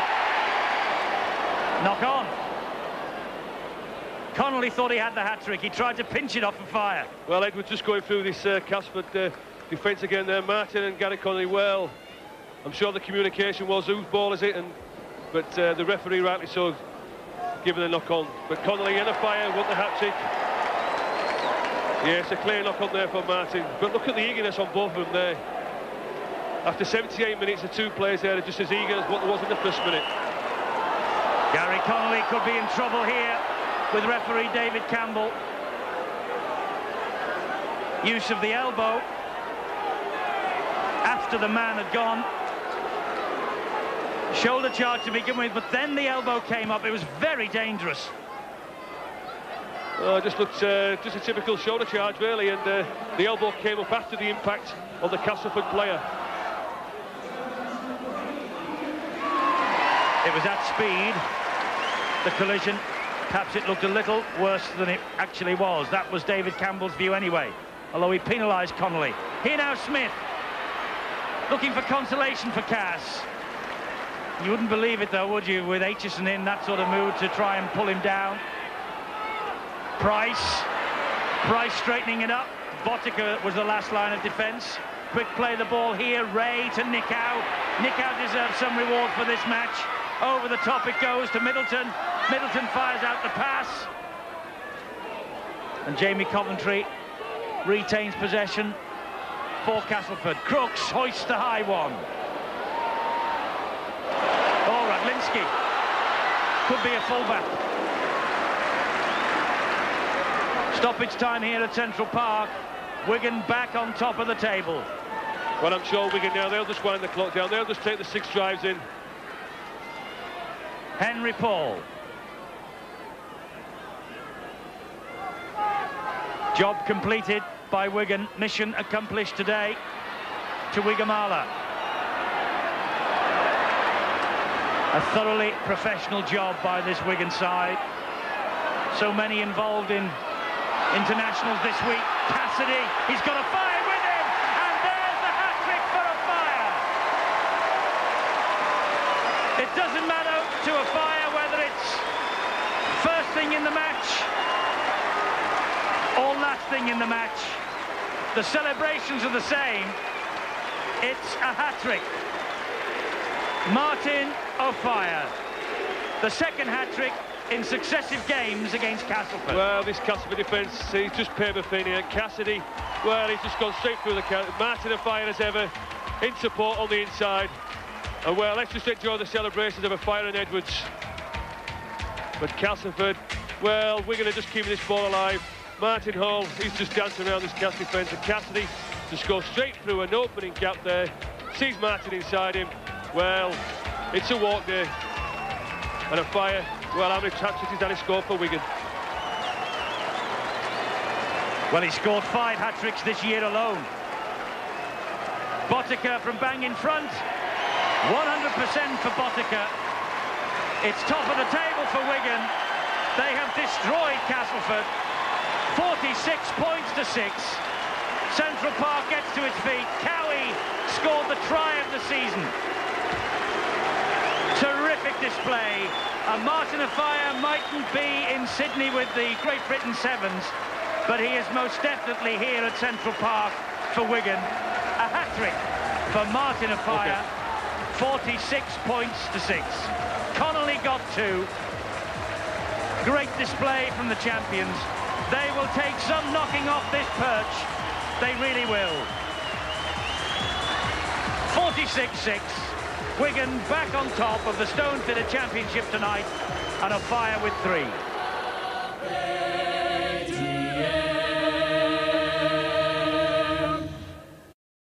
Seize the day. What a win for Wigan. 46 points to 6. O'Fire with the hat-trick, Connolly with 2, Cowie the try of the season, maybe. Radlinski and 9 goals for Botica. Just the 1 try for Castleford scored by Andy Hay, and Lee Crooks kicked the goal. 14,500 here. A clinical victory then, and one that certainly pleased the Wigan captain, Shaun Edwards.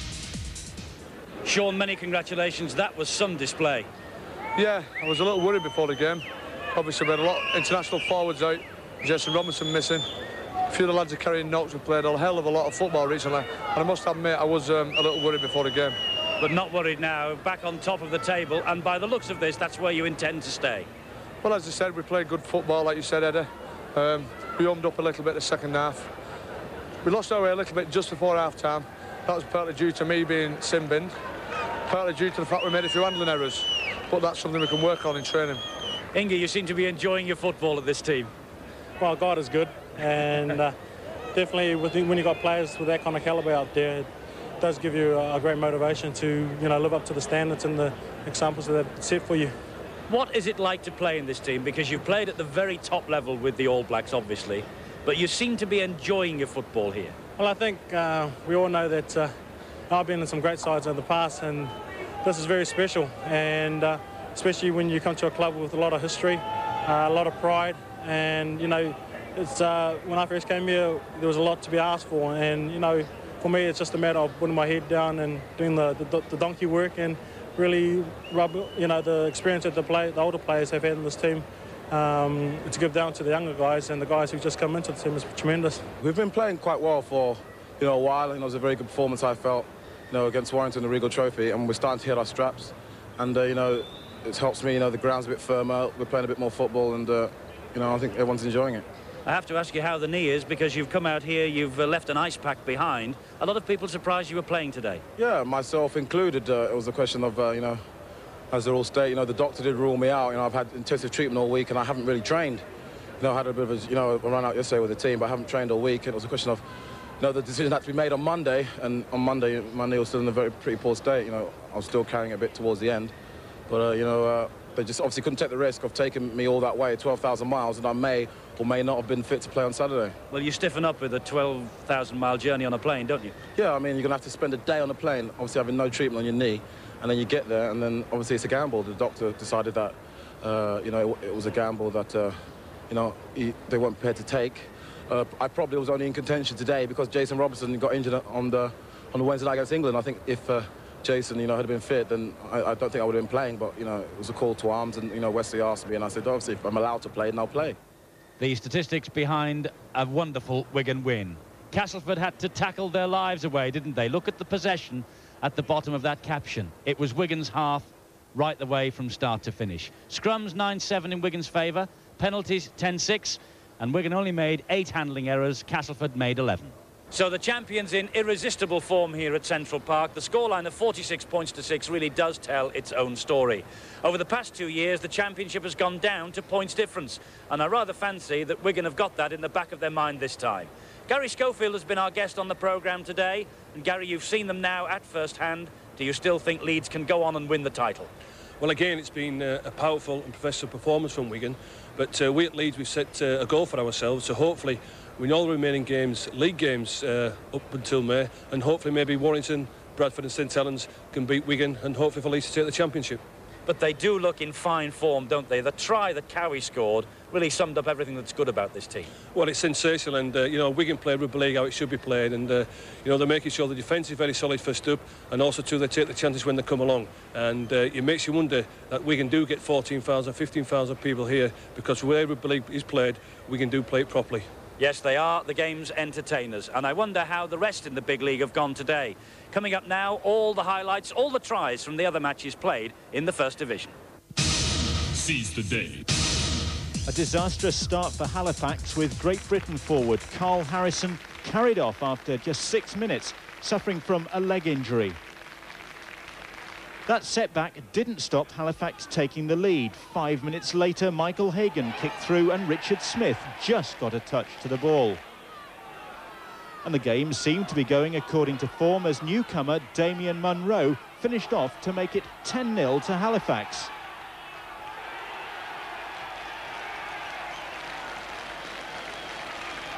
Salford, though, came roaring back, and they exploited the inexperience of the Halifax three-quarters. Andy Gregory, Bob Marsden, Wayne Marshall all involved in the build-up for Scott Naylor's try.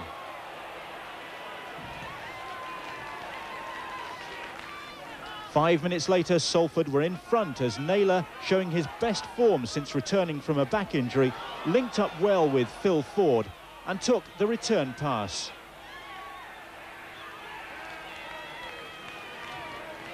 Salford were really cooking now, and the combination of Jason Quigley, Andy Gregory and Naylor put fullback Gary Tyra over. The best Salford try came in first half injury time as Bob Marsden unloaded to Martin Burkett, quick hands to Jason Critchley, and then Sam Panapa stepped on the gas. 3 goals and a drop goal by Andy Gregory put Salford 23-10 ahead, and maybe they relaxed because Halifax came back. Gary Devorty, Mark Perrett and John Schuster sending in Richard Smith for his second try.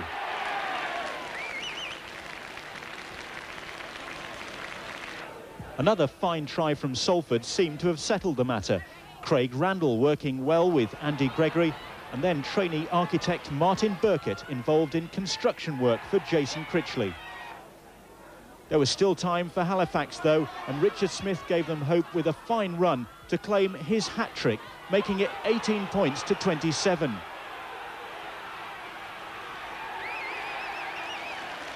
And with 2 minutes to go, John Schuster went in bravely for a try, adding the goal, but too late to deny Salford 2 points, which will ease their worries. My contention that a team in blue and yellow would win this game proved correct. And within a very short time, it was apparent that the side in the blue and yellow stripes would be that team. A Doncaster error, and there's no one more certain to punish it than Jonathan Davis, his 11th try of the season. The Wire was soon 8-0 in front when Barlow, Shelford and Bateman fed Lee Penny. He sold the dummy to Rothwell, and Warrington were on their way to a try rout. Doncaster began to look like a side with a crisis of confidence, and after receiving Shelford's pass, Gary Tees put the Dons in a spin before disappearing over the try line like a rabbit down a hole. Talking of apertures, Warrington found another right down the middle of the Doncaster defence. Shelford fed Maguire, and the big Aussie rampaged down the field to find the little Welshman. Another typical Jonathan Davis try. The travelling fans tried to rally their team. Give us a D, give us an oh, dearie me, Greg Mackey. Now Warrington's version of the double whammy. Maguire belted green, while Derbyshire seemed to set about wackaroo off the ball. Big Bruce Maguire was spotted by ref Russell Smith, and the crowd was informed what had happened. Maguire off to test the temperature of the bath water. Doncaster, with a one-man advantage, got a try right at the start of the second half. Ironically, Mike Neal, just back in the 15 after breaking his jaw, scored it, 26-8. Doncaster's hopes of revival, though, dissipated when Zelly was sin-binned to level the numbers, at least for 10 minutes, and Warrington rattled in 3 tries. Barlow got the first. Euston Harris got an excellent second. Shelford, Penny and Bateman were the providers. And nice for the youngster, who was presented with his Welsh cap before the game. And Paul Derbyshire got the Warrington third before the Yorkshiremen had their one-man advantage restored. A good try, but Doncaster's defending had a fair bit to be desired. I wonder if that's what coach Ian Brooks said in the dressing room afterwards. Well, Andy Bennett started the move, which he finished for the home side's next try of the afternoon. His first, but Warrington's 9th, 48-8. Well, Doncaster did manage to get across the whitewash twice more, Tony Miller getting the Yorkshireman's second try. But the result of the game was beyond doubt, and it was Warrington who seemed to have the extra man when good ball handling put Alan Bateman in. Now, watch Euston Harris at the top of your picture. Mackey kicks the ball forward. Harris races into the middle, kicks the ball away from a surprised Hayes, and breezes over the try line for yet another Warrington touchdown.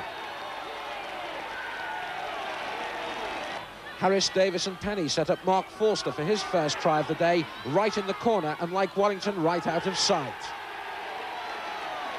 Doncaster did get the final try, though. Substitute Mike Neal again, but the Doncaster supporters weren't exactly leaping about with joy. Most of them, in fact, were heading back across the Pennines. Warrington 68, Doncaster 20. Hull's hopes of pulling off a valuable victory at Oldham were boosted when scrum half Mark Hewitt scored and converted an early try. Within 3 minutes, Hewitt's opposite number levelled the scores, Martin Crompton taking Mike Kuwaiti's pass to nip through under the sticks.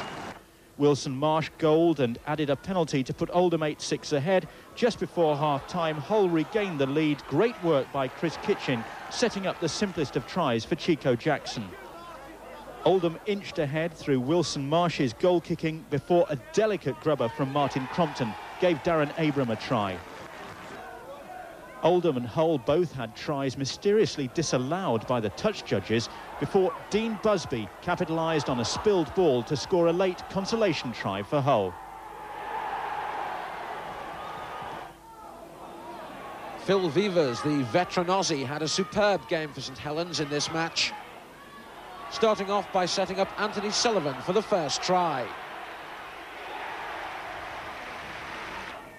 Kieran Cunningham, playing in an injury-ravaged St Helens team, supplied the pass for the second, but 2 brilliant sidesteps from Mark Elia created something out of virtually nothing. The padding on the post came in handy for Saints' third. Vivers kicked through, and Shane Cooper just getting a hand on the ball. St Helens were rampant, and Ian Pickervance was involved twice in the move, which ended up with David Lyon touching down.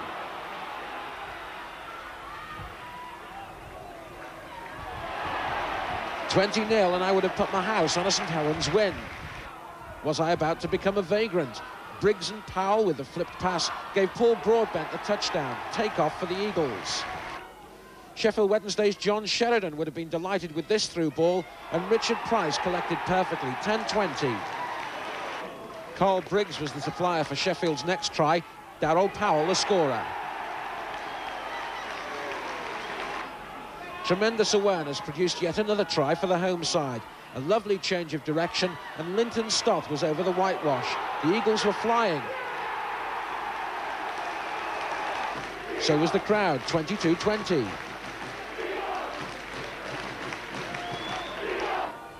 Sheffield got yet another try when Cook and Broadbent fed Ryan Sheridan, and Sheridan went over for an excellent try.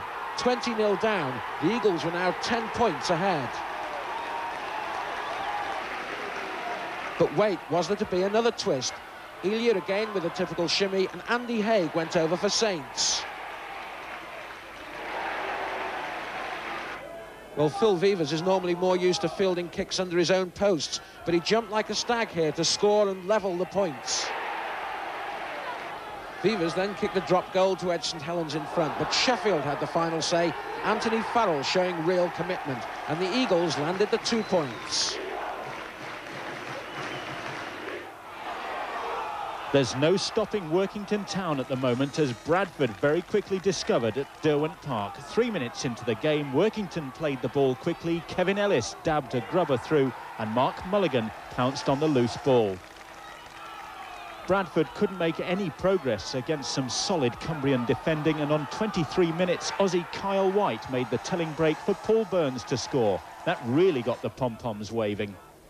On the half hour, Bradford found a way through the Workington defence as Dave Watson sold a great dummy and then sent in Brian McDermott, with Derek Fox adding the goal to make it 12-6. The game was in the balance, especially when Fox added a penalty to make it 12-8, but then Bradford's Dave Watson was sin-binned and Workington scored 3 quick tries. Substitutes Schubert and Holgate involved in setting up Des Drummond. 3 minutes later, Workington struck again. Mark Mulligan seemed to be going nowhere, but then the point of attack was changed. Mackenzie and Vince Fawcett setting up Kevin Pape. Another 4 minutes and Workington had the game in the bag, as Mulligan dabbed the ball through and Bradford just stood and watched.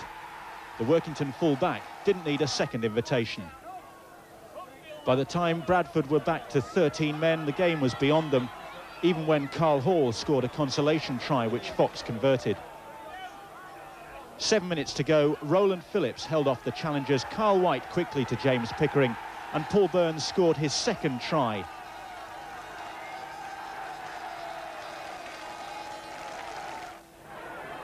Wakefield took the lead in this Yorkshire derby after calm work by Billy Conway. Lee Childs was involved as well, and he finished the move off in the corner.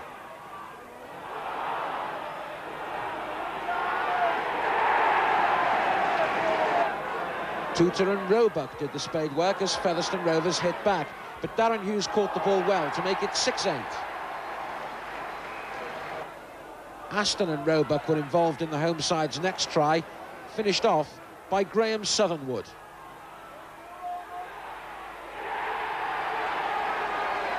The game became a bit fractious. Wakefield were reduced to 12 men, and Featherstone took advantage to keep their noses in front before Brendan Tooter powered over to secure the win. Aaron Whittaker wasn't happy, but how about this from referee John Conley? Sign him up, Wakefield. Now let's catch up on all the results from the Championship First Division. Leeds 36 and Widnes 4 on Friday, and Wigan winning here today. Featherstone 22, Wakefield 15. Halifax 24, Salford 27. Oldham 19, Hull 14. Sheffield 35, St Helens 31. Warrington 68, Doncaster 20. And Workington 32, Bradford 14. So Wigan take over again at the top. It really is a 2-horse race. They've opened up an 8-point gap over the rest. At the bottom, Featherstone's win over Wakefield could be crucial. Hull and Widnes are looking increasingly doomed.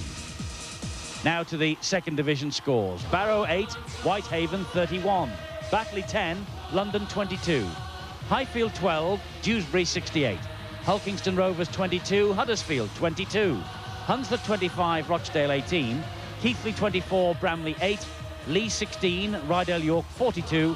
And Swinton 40, Carlisle 18. So at the top of the second division, Keighley are now 5 points clear.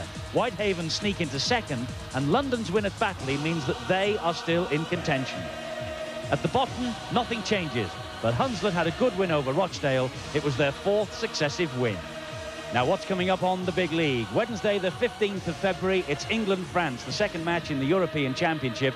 We're exclusive on Sky at 10:15, the whole match as live. That weekend, we look again at the top 2 in the First Division. First of all, Leeds visit to Castleford. Weldon Road, we're live and exclusive from there, 7 o'clock on Friday the 17th. Nothing next weekend because of the Challenge Cup, of course. Sunday the 19th of February, we look again at the champions at Wakefield, plus the highlights from all...